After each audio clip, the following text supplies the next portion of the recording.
Alright, let's begin by talking about a story that's so close to our heart. We often tell you that good health is made not in the gym, it's made in the kitchen.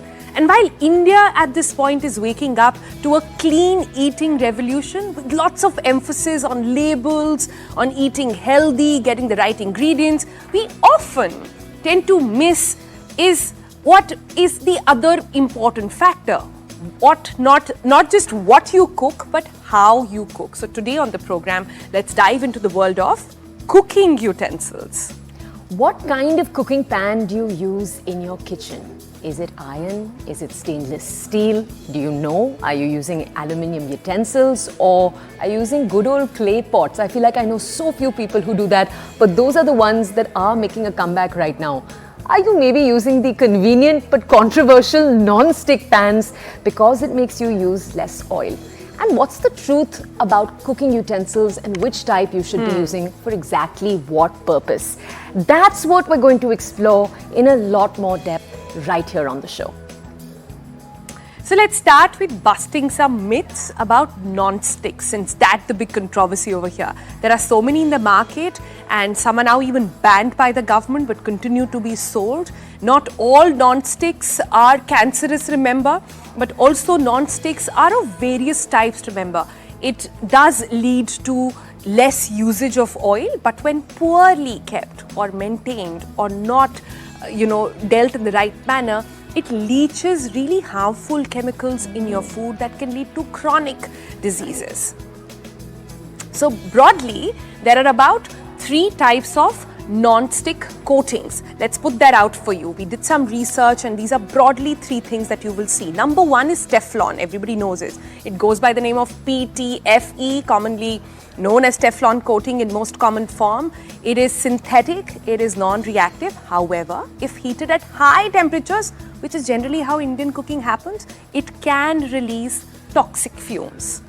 The other option you'll often find in your kitchen is pans with a ceramic coating. So obviously those are made from a silica-based gel that you can derive. So it'll come out of sand or clay, and ceramic coating usually provides a glossy, smooth, non-stick surface also.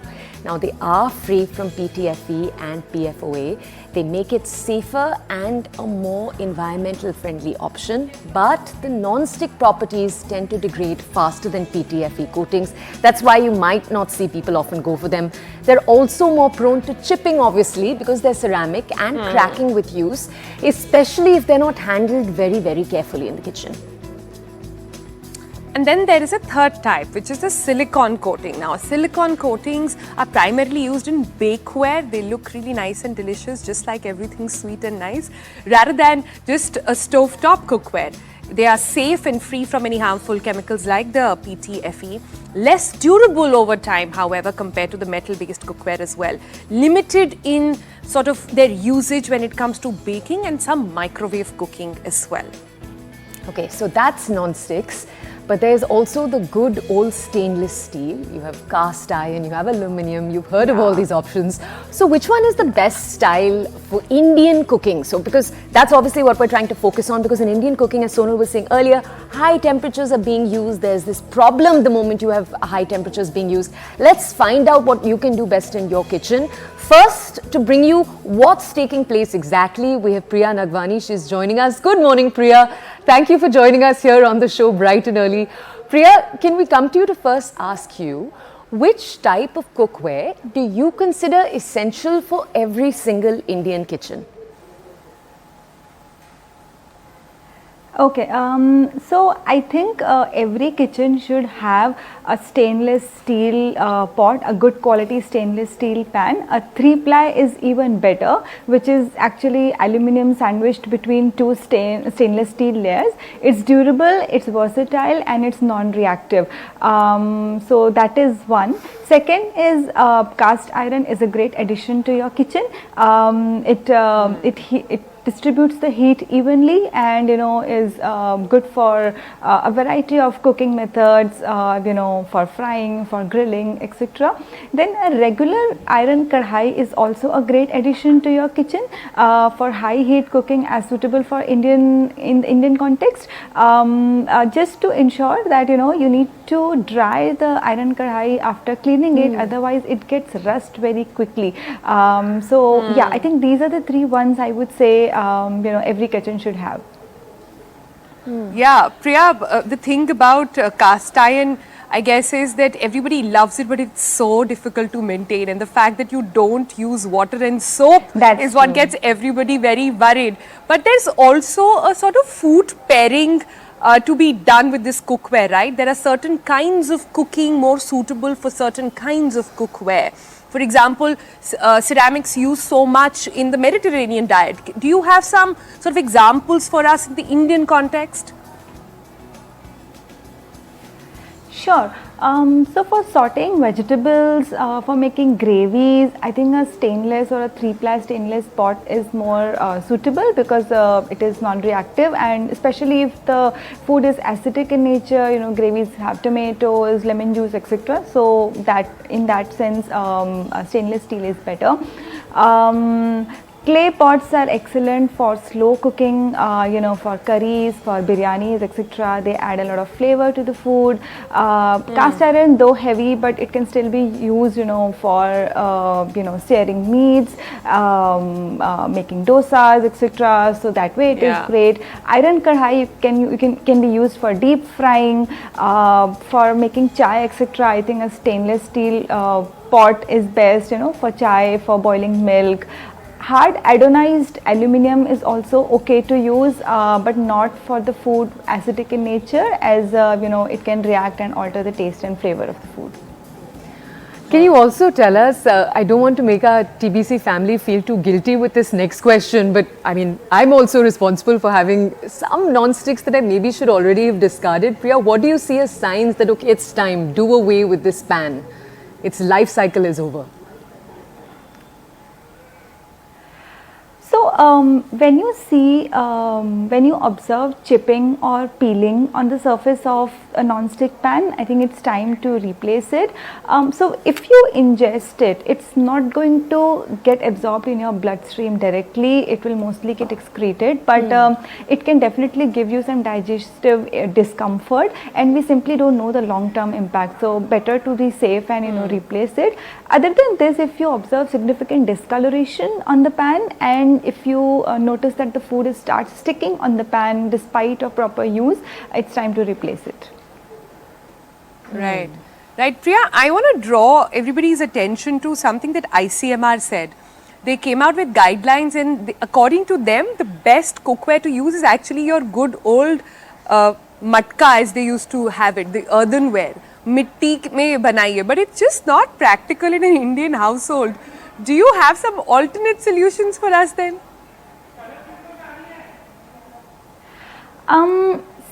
You can definitely use clay pots, but as you mentioned, it is not practical, and also you need to ensure it's good quality clay that it is made from. So if the clay is contaminated with lead, for example, it's not going to be healthy for you, because even small amounts of lead is toxic to the body.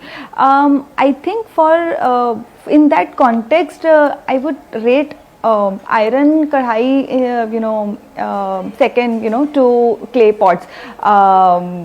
You can probably slow cook it. Cast iron is a little difficult, but regular iron kadhai also works well. Don't try to cover it while cooking, because it gets heated very quickly.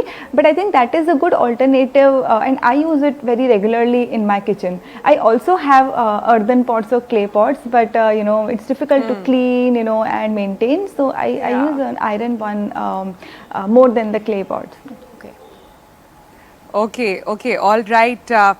Priya, thank you so much, as always, for giving us all those insights into what's happening with our bodies and actually how to perceive this cookware. But our viewers must be wondering कि हम बात ही करे जा रहे हैं, हम कोई pots दिखा ही नहीं रहे हैं. So we thought, let's not keep you waiting there.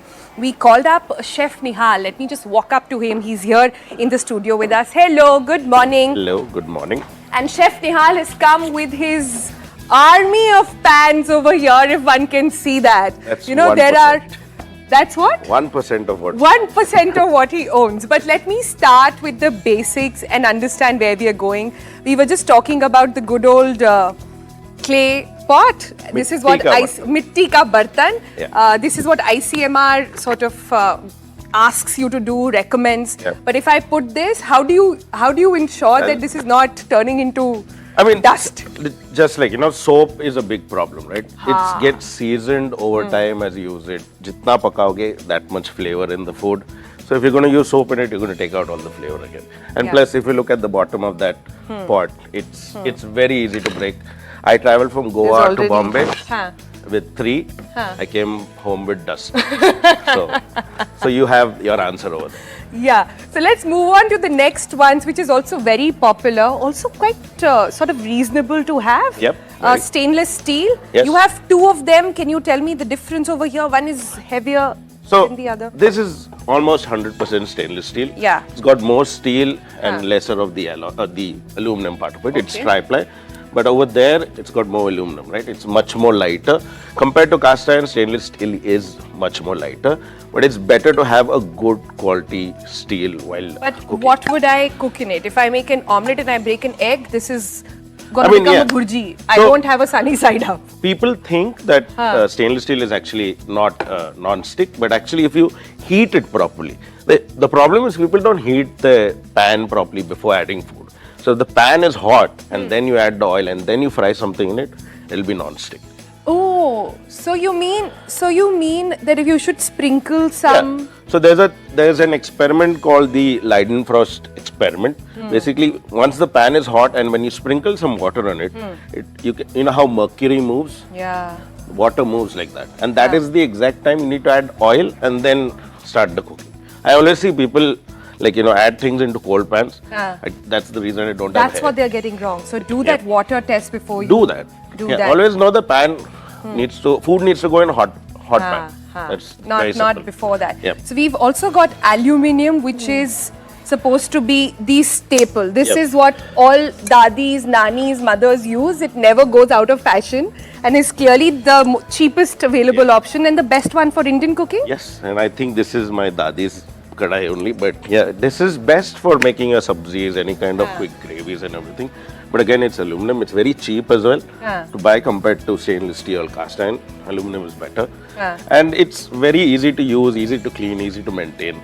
But again, longer duration of cooking leads to metals leaching into the food.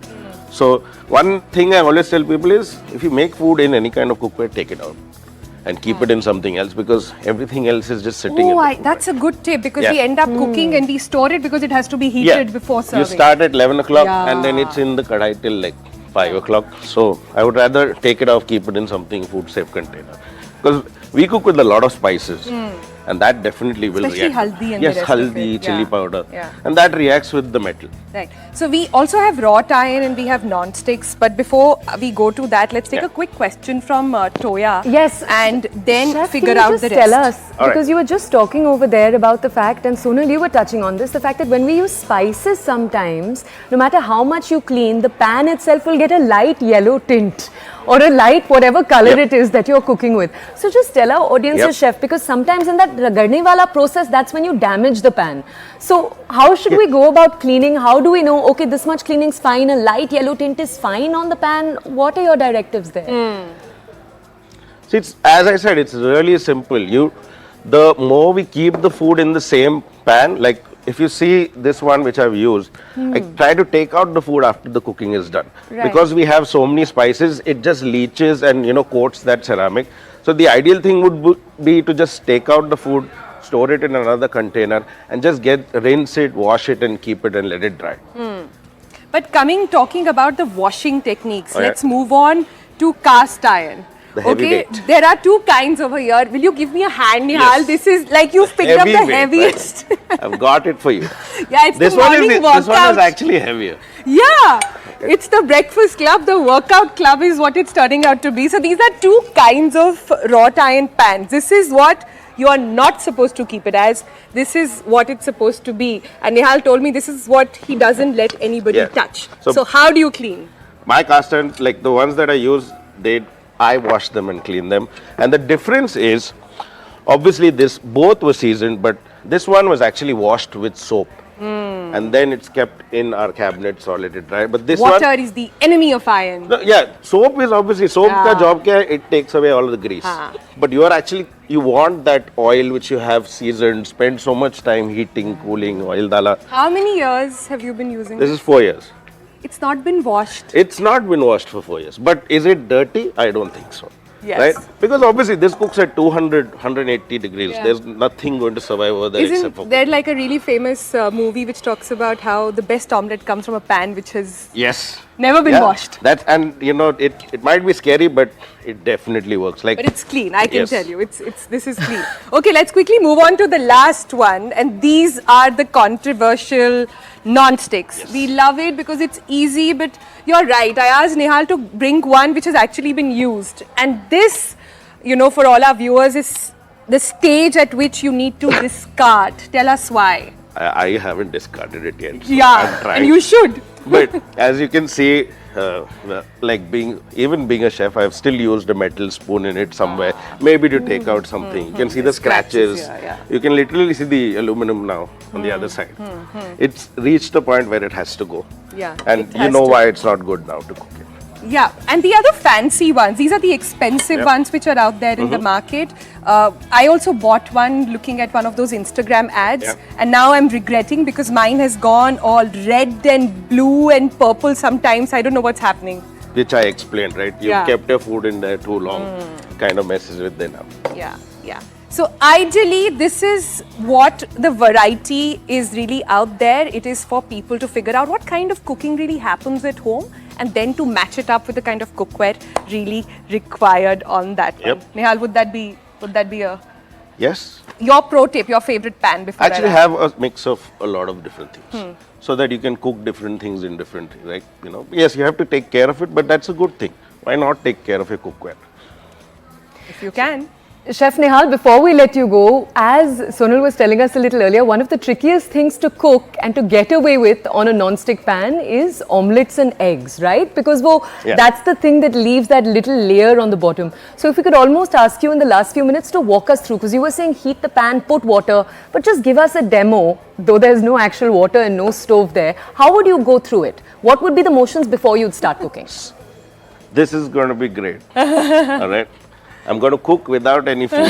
So ideally, like if we're talking about stainless steel pans, right? Yeah. So you want to keep this on the gas and start off the heat. Get it to a medium high, and then you'll see, you can actually feel the pan get nice and hot. So once you sprinkle some water on it, you'll see the water droplets just moving around, and that is when it's ready for the oil.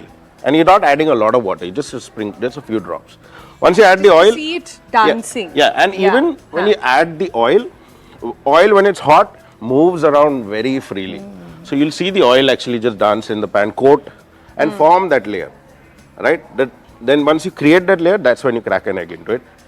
The thing is, people panic and they're like, oh, it's going to stick. Just let it stay over there, you know. Once the bottom starts browning up, it automatically becomes, comes off the pan. Yeah, that's a good one. That's a good one. People panic very easily while cooking. You don't need to panic. Just give it its time. Well, that's a pro chef talking. Try it out. If you guys can't, for some reason, send us your feedback. We'll take those to Nihal and we'll bring them back to answer the rest of your queries as well. On that note, I believe we're here to take a quick break. And on the other side, we've got lots of more guests for you. Right, now you know how to make those breakfast eggs. It's 8 a.m. so you can head into breakfast with that knowledge.